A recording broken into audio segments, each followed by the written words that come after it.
औरत से कीमती कोई जागीर नहीं, औरत से कीमती कोई तस्वीर नहीं, औरत यूं ही एक अच्छा धारा है, इस धारा से मजबूत कोई जंजीर नहीं। औरत की शक्ति, औरत का समर्थन, औरत का महत्व, औरत की प्रतिभा, औरत से ज्यादा कीमती कोई चीज नहीं, औरत से ज्यादा खूबसूरत कोई तस्वीर नहीं। औरतें यूं ही एक अच्छा धारा है, इस धारा से मजबूत कोई जंजीर नहीं। सपने होते हैं परछाई से, जितने कदम चलो उतने बढ़ते जाते हैं, लेकिन कुछ मानी विचार और धारणा इन्हें पर अपने नहीं देती, कुछ इस तरह।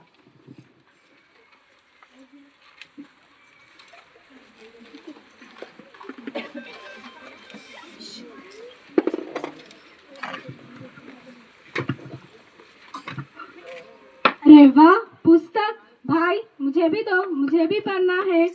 मैंने मना किया था ना तुम्हें पढ़ने के लिए। जाओ जाकर काम करो। माँ, पिताजी मुझे पढ़ने ही नहीं दे रहे हैं।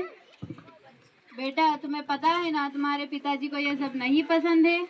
पर माँ, मेरे भी तो कुछ सपने हैं जिन्हें मैं देखकर बड़ी हुई हूँ। क्या आपको नहीं पता, सावित्रीबाई फुले ये तो पहली महिला शिक्षिका है ना, और रानी लक्ष्मीबाई, इन्होंने तो अपने देश के अंग्रेजों को दूर भगाया था ना। क्या ये सब नारियाँ नहीं थी? मुझे भी तो इनकी तरह बनना है, मुझे भी तो दुनिया में नाम बढ़ाना है ना। ये क्या शोर मचा रखा है सुबह सुबह? घर में कुछ काम नहीं है क्या?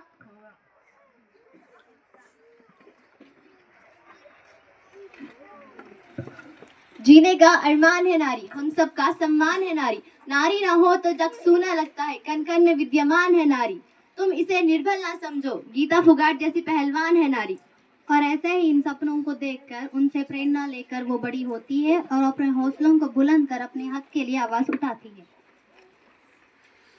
माँ, माँ कहाँ हो तुम? क्या हुआ बेटा? माँ, मेरी उम्र की सारी लड़कियाँ स्कूल और कॉलेज जाती है, अपना नाम रोशन करती है, और यहाँ मुझे आगे ही नहीं बढ़ने दिया जा रहा है। पिताजी मेरे शादी करने की बात कर रहे हैं। अगर इस उम्र में मेरी शादी करा दी गई तो मेरे सारे सपने अग्नि में, फेरों के साथ अग्नि में जलकर राख हो जाएंगे। क्या माँ, आपको कभी पढ़ने का मन नहीं किया? क्या आपको कभी अपने घर की याद नहीं आई? मुझे घर की याद आती है। वो पढ़ाई, वो आंगन दिखाना है उसे। घर याद आता है मुझे। तो माँ, आगे क्या हुआ था? पर मेरी माँ ने दूसरे घर की खुशी के लिए मेरे सपनों को तोड़कर मेरी शादी करवा दी। पर जो मेरे साथ हुआ वो मैं अपनी बेटी के साथ नहीं होने दे सकती। मैं अपने बेटी को पढ़ाऊंगी, लिखाऊंगी और आगे बढ़ाऊंगी। चलो बेटा। पिताजी, क्या हुआ बेटा? क्या हुआ मधु? क्या बात है? औरत भी एक इंसान है, उसे भी सपने देखने का पूरा हक है। मैं अपनी बेटी का सपना पूरा करना चाहती हूँ। उसे पढ़ाऊंगी, लिखाऊंगी और आगे बढ़ाऊंगी। मधु, मैं नहीं जानता था कि तुम भी कुछ सपनों को लेकर जिंदगी जी रही थी। तुम्हारे तो सपने कुचल दिए गए, लेकिन मैं अपनी बेटी के साथ ऐसा नहीं होने दूंगा। उसे पढ़ाऊंगा, लिखाऊंगा, आगे बढ़ाऊंगा। तुम्हारी ख्वाहिश भी पूरी करूंगा। धन्यवाद।